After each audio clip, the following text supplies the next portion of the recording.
Dr. Kim Minho pressed his face against the observation window and stared at the sleeping figure inside the medical bay.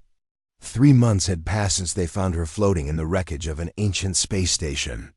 3 months of tests and scans that revealed nothing but mystery. The woman looked human, but something about her seemed different. Her silver hair caught the light like metal threads. Her skin had a pale glow that reminded Minho of moonlight.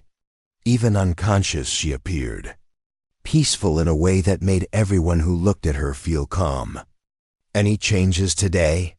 asked Park Ji-won as she entered the observation room. The young research assistant carried a tablet filled with the daily medical reports.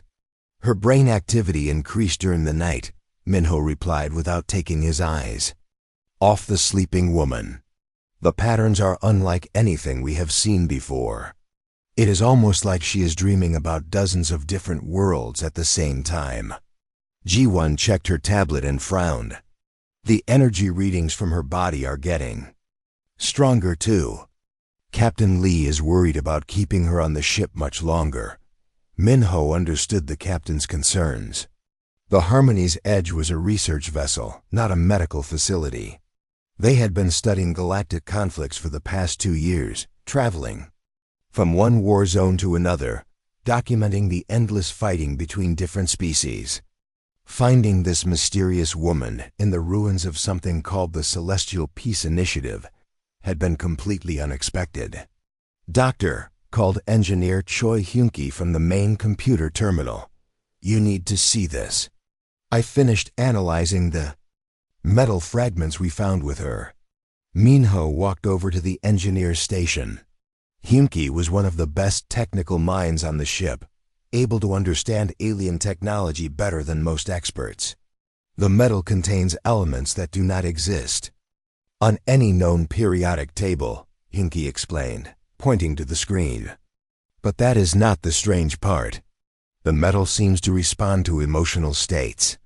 When I felt happy while examining it, the metal became warmer. When I felt sad, it became cold." "That is impossible," Ji-won said, looking over their shoulders. "I thought so too," Hyun-ki replied. "But I tested it 20 times with different emotions. The metal always reacted the same way. It is like it can sense feelings." Before Minho could respond, alarms began blaring throughout the ship. Red lights flashed in the corridors as Captain Lee Sun-woo's voice came over the communication system. "All senior staff to Medical Bay immediately. Our guest is waking up." Minho ran back to the observation window. The woman's eyes were opening slowly. They changed color as she blinked, shifting from blue to green to gold. Her breathing became deeper, and the machines monitoring her life. Signs started beeping faster. Captain Lee entered the medical bay wearing full protective gear. She was a careful woman who never took risks with her crew's safety. "Dr. Kim, are you certain she is not dangerous?" "We have no way to know," Minho answered honestly. "But she has been unconscious for months without showing any harmful effects." The woman sat up slowly in her medical bed. She looked around the room with curious eyes, taking in the advanced human technology. When she spoke, her voice was soft but clear. "Where am I?" Everyone was surprised that she spoke perfect galactic standard, the common language used throughout the galaxy. Most species had to learn it, but she spoke it like she was born knowing it. "You are aboard the human research vessel Harmony's Edge," Captain Lee said through the medical bay's communication system. "We found you in space. Do you remember what happened to you?" The woman touched her forehead gently. "I remember floating in the darkness for a very long time. Before that, there are only pieces. Voices telling me I was important. Hands working on my body, changing me." "What is your name?" Minho asked. "Yuna," she replied. "I think that is my name. Sometimes I hear other names in my mind, but Yuna feels right." Ji-won was running scans from outside the medical bay. "Doctor, her cellular structure is incredible. She has DNA markers from at least 12 different species, but they are all perfectly integrated. This should be impossible. Yuna heard this and looked down at her hands. I was made to be special. I remember that much. Someone created me to do something important, but I cannot remember what. The Celestial Peace Initiative, Hinky said suddenly. That was written on the ruins where we found you. Do you know what that means? Yuna's eyes grew distant as old. Memories began surfacing. Peace. I was made for peace. To understand all species, to feel what they feel, to help them stop fighting. She looked sad suddenly. But I failed somehow.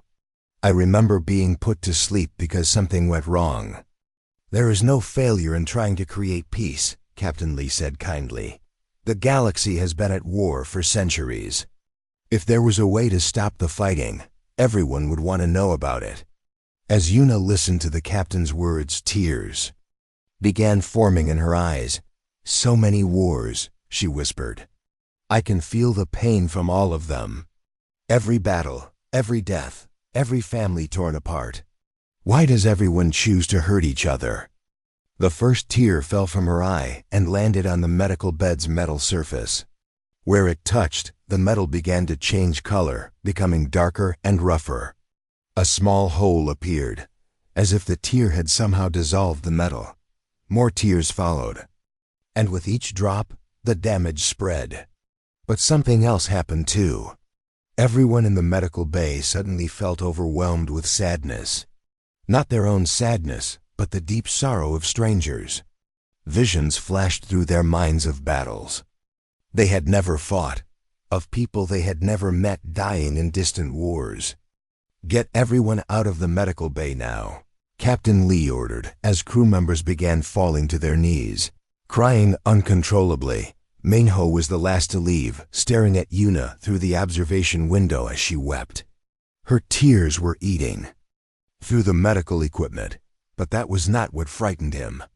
What frightened him was the feeling in his heart, a sadness so deep it felt like his soul was breaking. Yuna looked up at him through her tears. I was engineered for peace, she said, her voice barely audible through the communication system. So why does the galaxy bleed when I cry? As the medical bay sealed itself off, Minho realized they had not rescued a person from the wreckage. They had awakened something far more powerful and dangerous than any weapon. They had awakened someone whose very emotions could affect reality itself. The question now was whether Yuna would save the galaxy or destroy it completely. Captain Lee Sunwoo stood in the bridge looking at the three massive warships surrounding her vessel. Word about Yuna had spread faster than she had hoped. The Draknari Empire, the Veil Consortium, and even ships from the Human Colonial Federation had arrived within days of each other, all demanding the same thing. Captain, we are receiving another transmission from the Draknari flagship, reported Communications Officer Nam Jie. War Commander Thoraxis is getting impatient. Lee sighed and activated the main screen. The reptilian face of Thoraxis appeared, his yellow eyes glowing with anger. Behind him, she could see rows of armed Draknari soldiers. Human Captain, you have tested our patience long enough. Hand over the weapon immediately, or we will take it by force. She is not a weapon, Lee replied firmly. She is a person who needs help. Thoraxis laughed, a harsh sound that echoed through the bridge. A person who can destroy matter with her tears and drive entire crews insane with her emotions. Do you think we are fools? Before Lee could respond, another transmission came through. This time it was from the Veil Consortium ship, their collective consciousness speaking through a pale humanoid avatar. The individual known as Yuna presents a unique solution to galactic conflict, the avatar said in its emotionless voice. Her abilities to share traumatic experiences could end all wars through enforced empathy. We require her for the greater good. The greater good, Lee repeated bitterly. Everyone claims to want peace, but you all just want to use her as a weapon. The third transmission came from Admiral Kang Do-yoon of the Human Colonial Federation. Lee had served under him years ago and knew he was a good man, but even he looked troubled Captain Lee, I understand your position, but we cannot let her fall into alien hands. The potential for this technology to be used against humanity is too great. We need to study her abilities to develop defenses. Lee closed all 3 transmissions and turned to Dr. Kim Minho, who had been listening from the side of the bridge. Doctor, how is she doing? Not well, Minho replied quietly. She can hear the transmissions through the ship's communication system. Learning that 3 fleets are here because of her has made her extremely upset. I am worried about what might happen if she breaks down completely. As if summoned by his words, the ship's internal alarms began sounding. Emergency lights flashed red throughout the corridors as the ship's hull began vibrating. Dr. Kim to the bridge immediately, came Ji-won's panicked voice over the communication system. Yuna is crying again, and this time it's much worse. Lee and Minho ran toward the medical section of the ship. As they got closer, they could hear crew members screaming. When they reached the observation area, they saw Yuna sitting on the floor of her sealed room, tears streaming down her face. But these tears were different from before. Instead of simply corroding the metal, they seemed to be tearing holes in reality itself. Where her tears hit the floor, small windows opened showing other places and times. Through one opening, they could see a battlefield from an ancient war. Through another, they watched a city burning on a distant planet. The tears are creating dimensional rifts, Engineer Choi Hinky said, his voice shaking as he read the instruments. They are somehow connected to moments of great suffering throughout galactic history. The effect was spreading beyond the medical bay. Crew members throughout the ship were collapsing as their minds were flooded with memories that were not there. They experienced the final moments of soldiers who died centuries ago, felt the grief of parents who lost children in wars they had never heard of, and witnessed the destruction of entire civilizations. I can feel it too, Minho said, pressing his hands against his head. The pain of billions of people across thousands of years. How can she bear this? Through the observation window, they could see Yuna looking up at them. Her eyes were no longer changing colors. Instead, they had become completely black, as if they were absorbing all the suffering around her. I am sorry, she said, her voice barely a whisper. I wanted to help, but I only make things worse. Every time I try to understand the pain, I make it stronger. The dimensional rifts were growing larger. Through them, they could see the 3 fleets outside beginning to experience the same effects. Alien crew members were falling to their knees as they were forced to experience the traumatic memories of their enemies. We need to get her to stop, Lee said. But even as she spoke, she felt tears running down her own face. The shared pain was too much for anyone to bear. I do not think she can stop, Hinty replied, studying his instruments.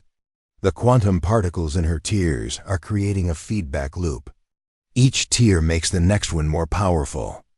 If this continues, the effect could spread across entire star systems. Suddenly, the ship shook violently as one of the alien fleets opened fire. But their weapons were not aimed at the Harmony's edge.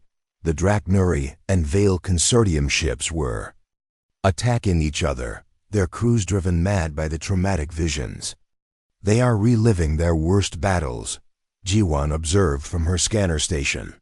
The Draknuri crew thinks they are fighting the war that destroyed their home world. The Vale Consortium believes they are experiencing the genocide that nearly wiped out their species. Lee watched in horror as the battle escalated. The ships were tearing each other apart, but it was not strategy or hatred driving them. It was pure trauma. The accumulated pain of centuries of war suddenly unleashed all at once.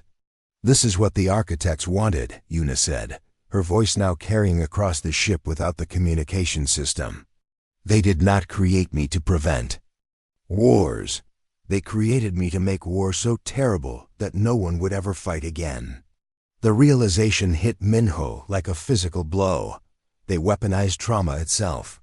They made you into a living reminder of every horrible thing that war causes. But it does not work, Yuna continued, her tears falling faster now. Making people feel the pain does not make them wiser. It only makes them more desperate, more willing to fight to avoid feeling that pain again. As the battle raged outside, and the dimensional rifts continued to grow, Lee made a decision that would change everything. She activated the ship's emergency jump drive. All hands prepare for emergency spacefold. We are leaving this system immediately. Captain, Hyunki warned, jumping to hyperspace while the dimensional rifts are active could be catastrophic. Staying here will be worse, Lee replied. If we do not get Yuna away from these fleets, her power will drive the entire galaxy insane.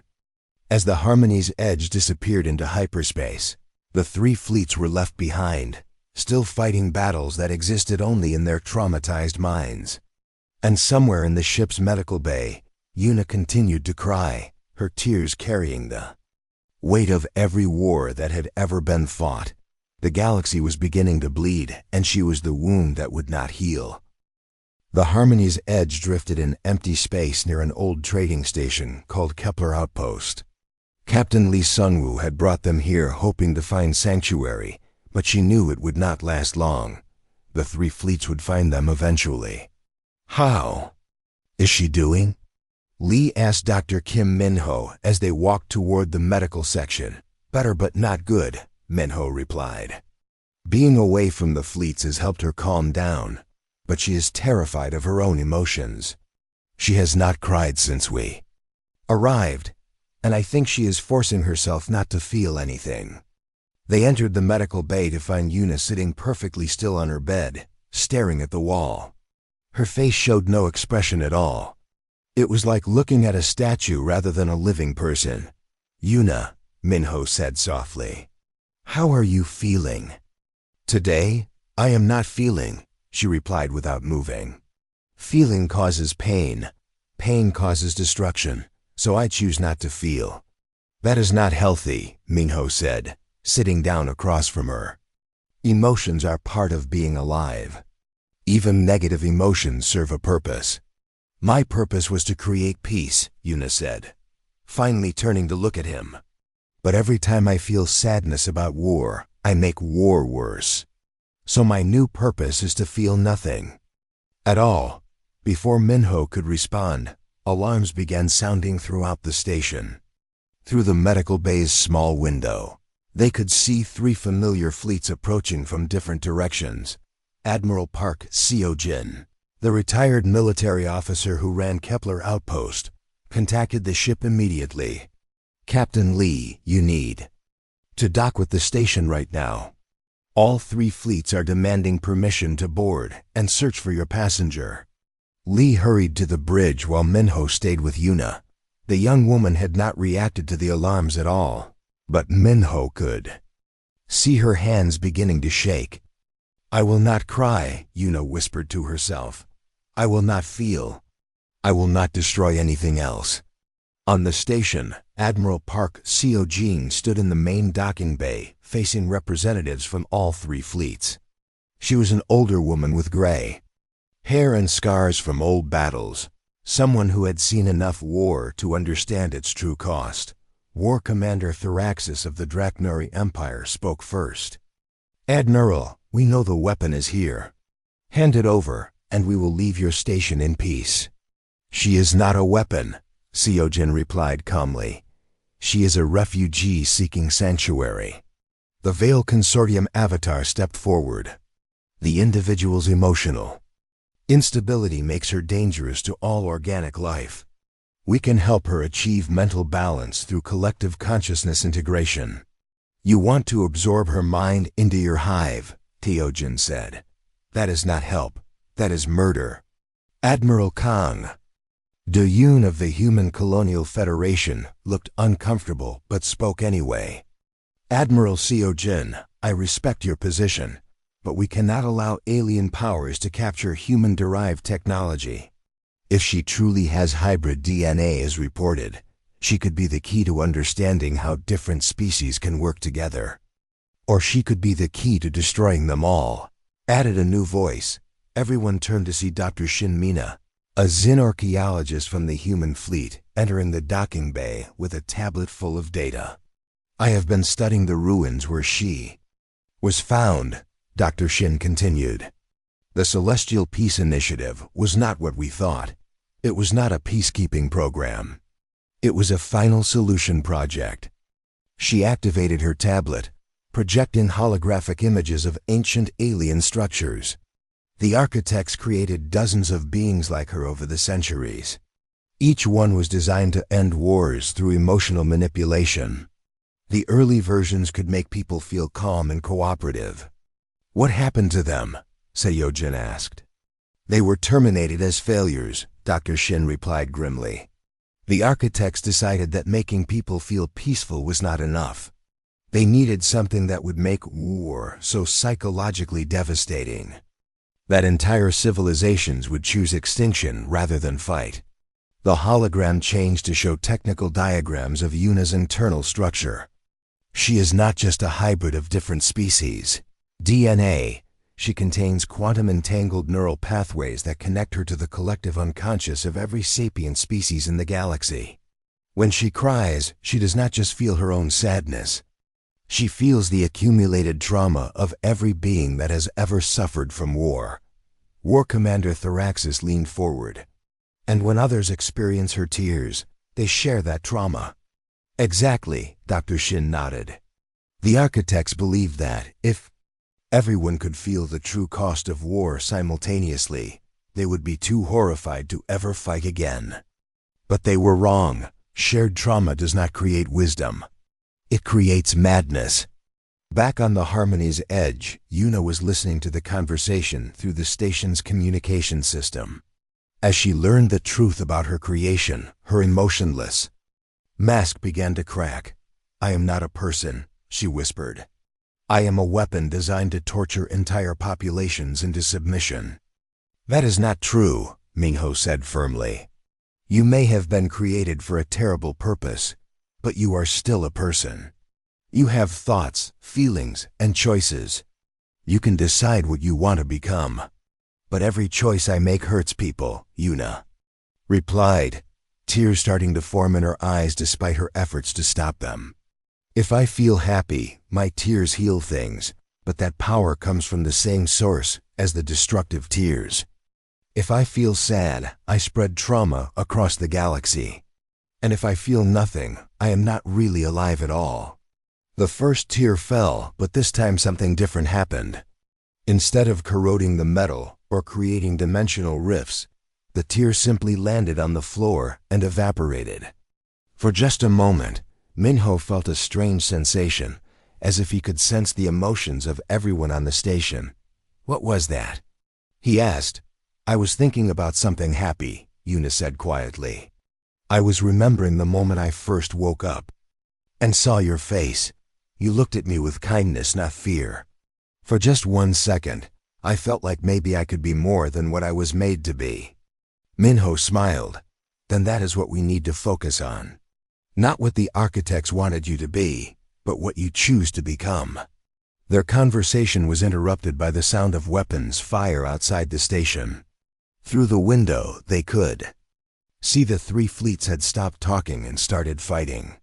Each group was trying to capture Yuna for themselves, and none of them were willing to back down. We need to get out of here, Captain Lee said over the communication system. All 3 fleets are preparing to board the station. But as the Harmony's edge prepared to undock, new contacts appeared on the sensors. Ancient automated ships, sleek and silver, were emerging from hyperspace around the station. Their design was unlike anything any of the current species had ever built. Those are architect vessels. Dr. Shin's voice came over the communication system. The automated systems must have detected Yuna's power surge. They are coming to reclaim their failed experiment. Engineer Choi Hyun-ki checked his instruments and his face went pale. Captain, those ships are scanning for Yuna's quantum signature. If they find her, they will terminate her immediately. Yuna stood up slowly, looking out the window at the approaching ships. They are coming to fix their mistake, she said calmly. Maybe that is for the best. No, Minho said firmly. You are not a mistake. You are a person with the power to choose your own destiny. But what if my destiny is to cause nothing but pain? Before Minho could answer, the station shook as the architect ships opened fire on the three fleets. The ancient weapons were far more advanced than anything the current species possessed. Within minutes, ships that had seemed invincible were being torn apart like paper. They are not just after me, Yuna realized. They are cleaning up all evidence of the peace initiative. That includes everyone who knows about it. As the battle raged around them, Yuna faced the most important decision of her short life. She could surrender to the architects and end the threat her existence posed to the galaxy. She could try to hide and hope someone else would solve the problem. Or she could choose to become something entirely different from what she was designed to be. The choice would determine not just her fate, but the fate of every living being in the galaxy. The architect ships cut through the three fleets like a hot knife through ice. Their ancient weapons turned the massive warships into scrap metal in minutes. But their true target was not the fleets, it was Yuna. We have incoming transmission. From the lead architect vessel, reported communications officer Nam Jie from the Harmony's Edge Bridge.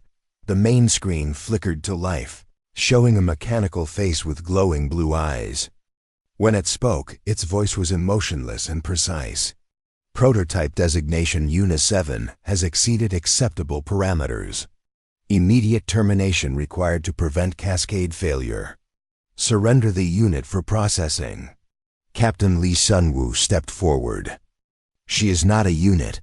She is a living being with rights. Incorrect, the machine replied. The prototype has malfunctioning equipment.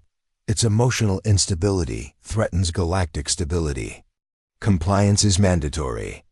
Before Lee could respond, Yuna's voice came over the ship's communication system. Let me talk to them. Absolutely not, Dr. Kim Minho said from the medical bay. You do not have to face them. Yes, I do, Yuna replied. This is my choice to make. On the bridge, Lee made a decision that went against every instinct she had as a captain. She opened a communication channel to allow Yuna to speak directly to the architect machine. I am here, Yuna said, her voice carrying across space to the mechanical ships. I know what you want to do to me. Prototype Yuna 7, you will report. For immediate deactivation. Your emotional cascade events have created unacceptable instability in local populations. You created me to be unstable, Yuna replied. You wanted me to be so traumatized by the galaxy's suffering that I would spread that trauma to others. You thought shared pain would end all wars. The design was flawed, the machine admitted. Emotional manipulation proved insufficient for long-term peace maintenance. The project has been terminated. But I learned something you did not program into me, Yuna continued. I learned that there is more to emotions than just pain and suffering. I learned that feelings can heal as well as hurt. To demonstrate her point, Yuna began to cry. But these were not tears of sadness or anger. They were tears of hope, of determination, of love for the people who had shown her kindness. The effect was immediate and devastating. Instead of spreading trauma, her tears created a wave of positive emotion that swept across the entire star system. Every person on every ship suddenly felt what Yuna felt. They experienced her gratitude toward Dr. Minho for treating her with respect. They felt her admiration for Captain Lee's courage. They shared her hope that the galaxy could be better than it was. But more importantly, they felt her love for all living beings, even those who wanted to use or destroy her. The architect machine paused, its mechanical brain struggling to process what had happened. This response was not programmed into your design matrix. Because I chose it, Yuna said. You made me to be a weapon, but I choose to be something else. I choose to be a healer. The positive emotional wave continued to spread, reaching beyond the local star system. On distant planets, people suddenly stopped fighting and started helping each other. Soldiers threw down their weapons. Politicians began working together instead of against each other. Entire civilizations found themselves reconsidering their priorities, but the effect was too strong, too sudden. Just as her tears of sadness had caused chaos, her tears of joy were creating a different kind of problem. People were abandoning their responsibilities to help strangers. Military forces were disbanding when they were still needed to protect against real threats. Some populations became so focused on feeling good that they stopped taking care of basic needs. "You see," the architect machine said, its voice carrying a hint of satisfaction. "Emotional manipulation in any direction creates instability. The prototype must be terminated." "No," said a new voice. It was Admiral Park Seojin from Kepler Outpost. "She does not need to be terminated. She needs to be taught." Seojin's voice came through on all communication channels as she addressed both the architect ships and the scattered survivors of the 3 fleets. "I have been listening to everything," she continued, "and I understand what is happening. Yuna was created to feel the emotions of others, but she was never taught how to process those emotions in a healthy way. She's like a child with the power of a god, and we are all suffering because no one taught her how to be responsible with her abilities."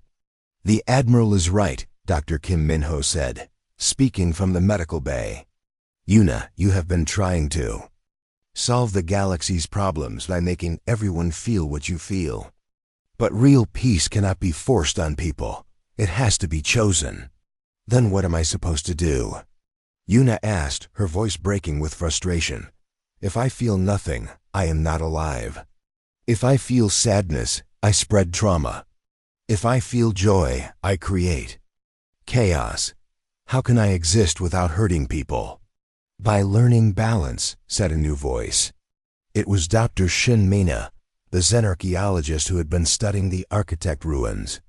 "I found more information in the ancient databases. The architects had a term for what you are experiencing. They called it emotional overflow syndrome." "Explain," the lead architect machine demanded. "The early prototypes experienced the same problem," Dr. Shin continued. "They could not control the intensity of their emotional broadcasts. But the architects found a solution. They developed neural dampeners that could regulate the emotional output. Those dampeners were removed from the Una 7 prototype by design," the machine replied. "Maximum emotional intensity was required for the trauma warfare protocol." "But she does not have to use trauma warfare," Min-ho said. "She can choose to use her abilities differently." "The choice is not hers to make," the machine stated firmly. "She is a weapon. Weapons do not choose their targets." "I am not a weapon," Yuna said, her voice growing stronger. "I am a person, and I choose to learn how to control my abilities, instead of letting them control me."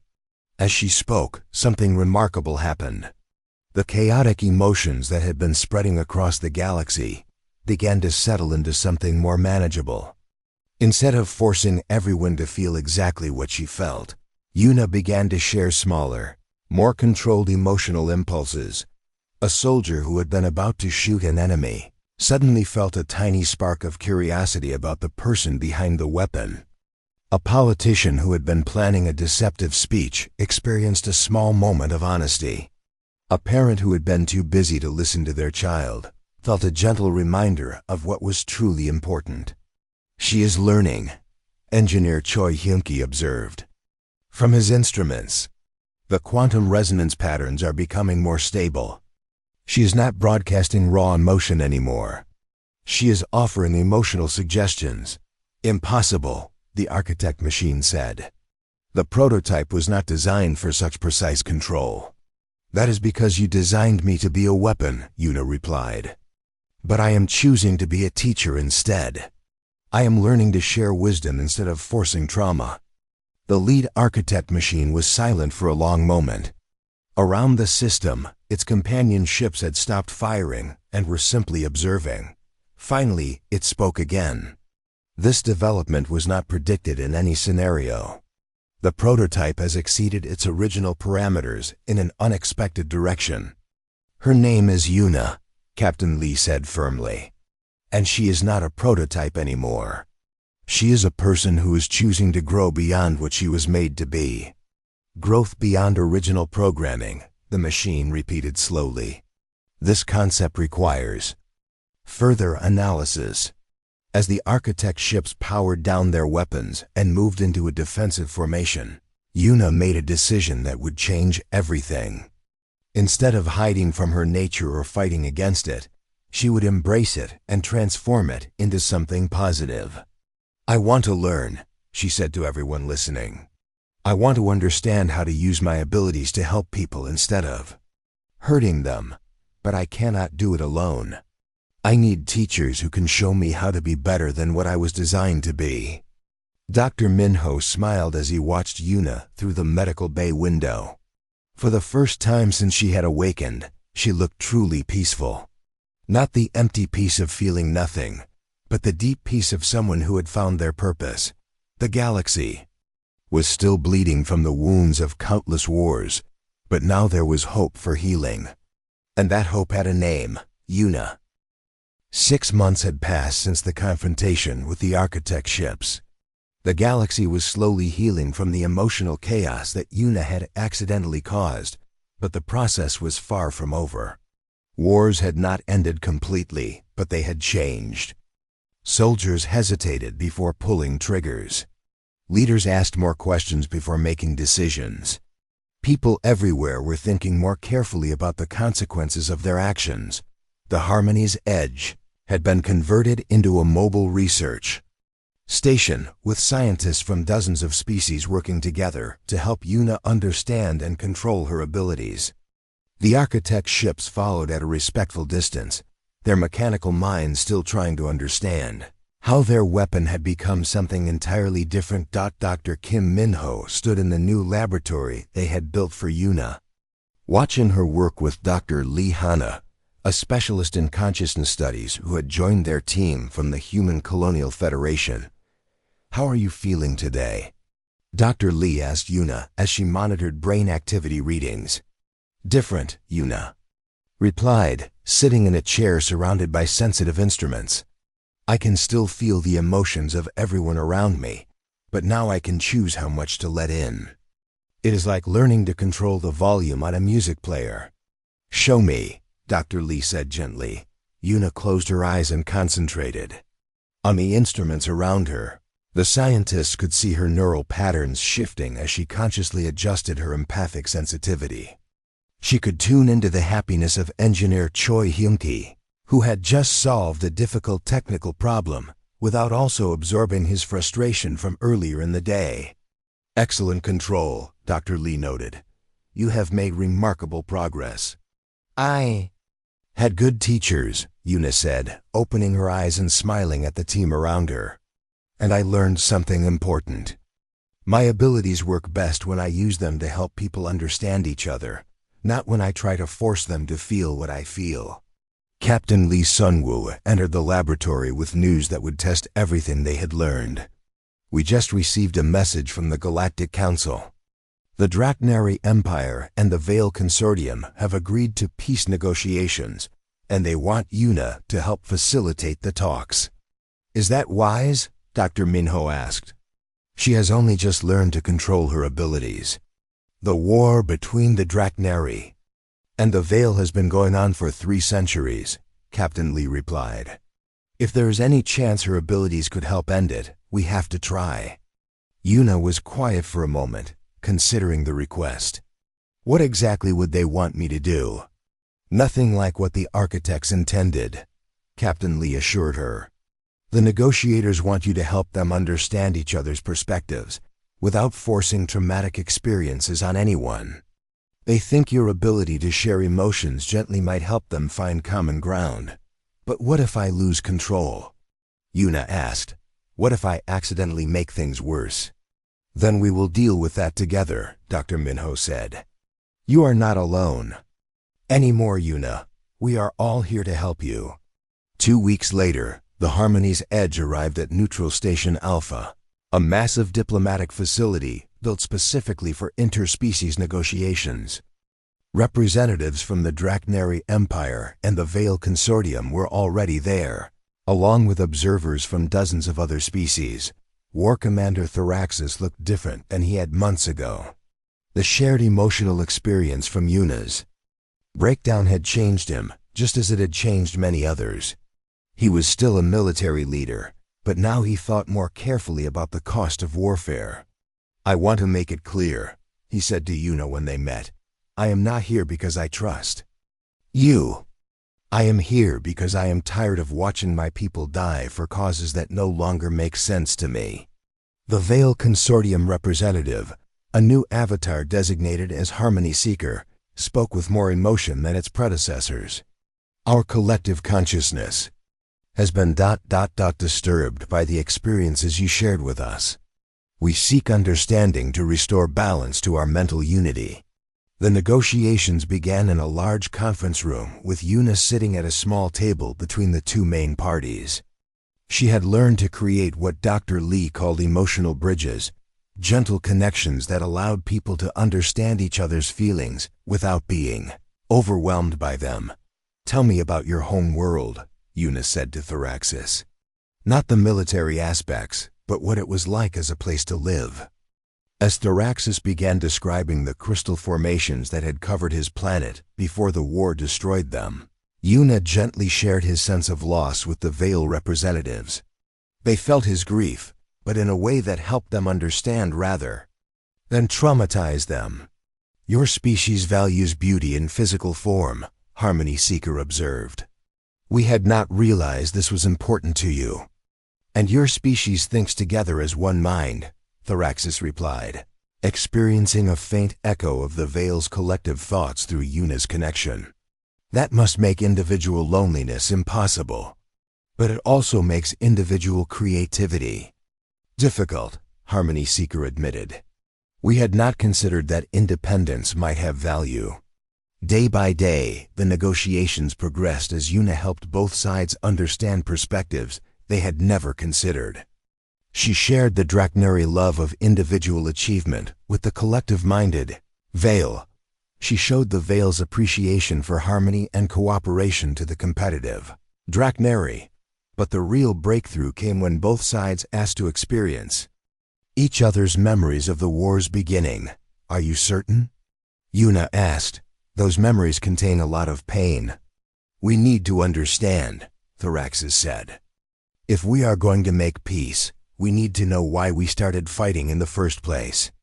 Yuna took a deep breath and carefully created a connection between the two negotiating teams. But instead of flooding them with raw trauma, she filtered the memories through her own understanding of healing and growth.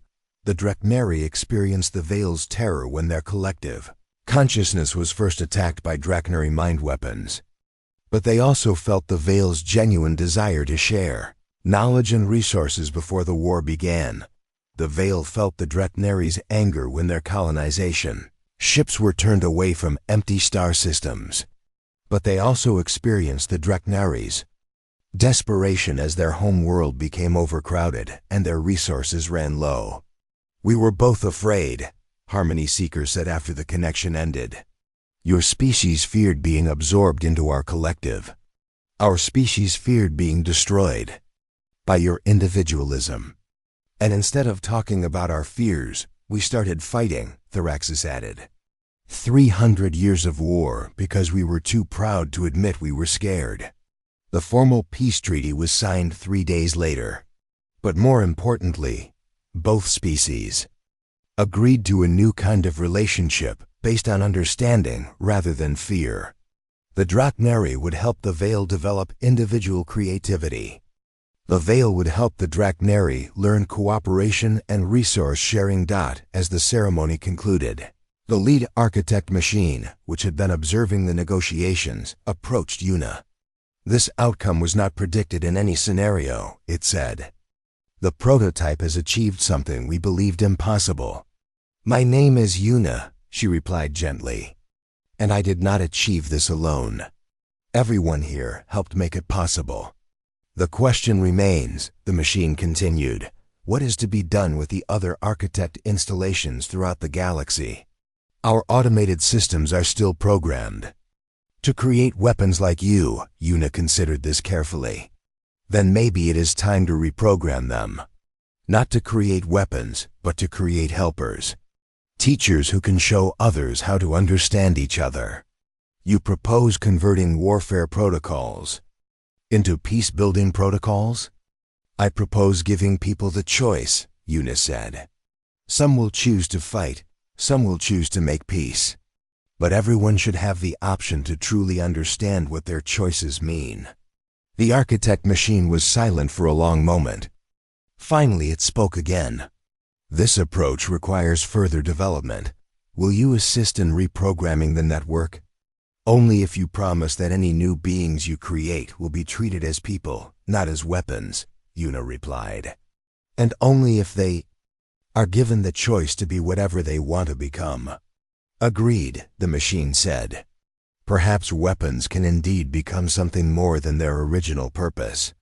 6 months later, Yuna stood on the observation deck of the newly renamed ship Harmony's Purpose, watching a sunset on the diplomatic world of New Harmony.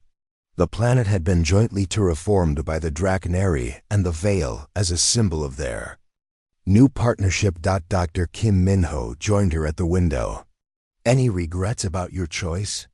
No, Yuna said, smiling as she watched families from different species playing together in the gardens below. I was created to end wars through shared suffering. Instead, I chose to prevent wars through shared understanding. I think that is a much better purpose. The galaxy is still not perfect, Minho observed. There are still conflicts, still people who choose to fight instead of talk. That is okay, Yuna replied. Perfect peace enforced by emotional manipulation is not really peace at all.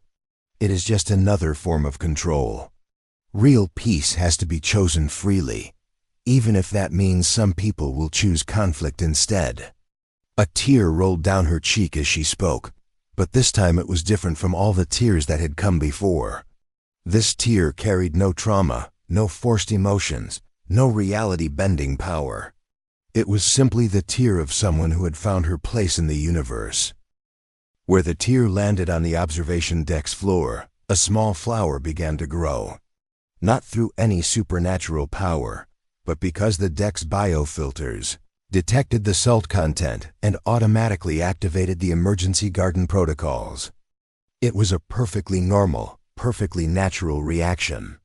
Look at that, Minho said, pointing to the small green shoot. Your tears are still creating something new. But now it is something that belongs in this world, Yuna said. Something that grows naturally instead of being forced to exist. As they watched, more families arrived in the gardens below. Draconary children played with Veil younglings while their parents worked together on community projects. Human families mingled with dozens of other species, all learning from each other. The network is almost complete, Yuna said, referring to the project she had been working on with the architect machines. Soon there will be empathic teachers on worlds throughout the galaxy. Not to force peace, but to help people understand the consequences of their choices. And each one will have the freedom to choose their own path? Minho asked. Each one will be a person first and a teacher second, Yuna confirmed. Just like I learned to be. Captain Lee Sunwoo approached them from behind, carrying a datapad with the latest reports from around the galaxy. The Kantarian rebellion ended today, she announced. Both sides asked for mediation instead of continuing to fight. That is the 5th conflict to end peacefully this month, Minho observed. Your influence is spreading, Yuna.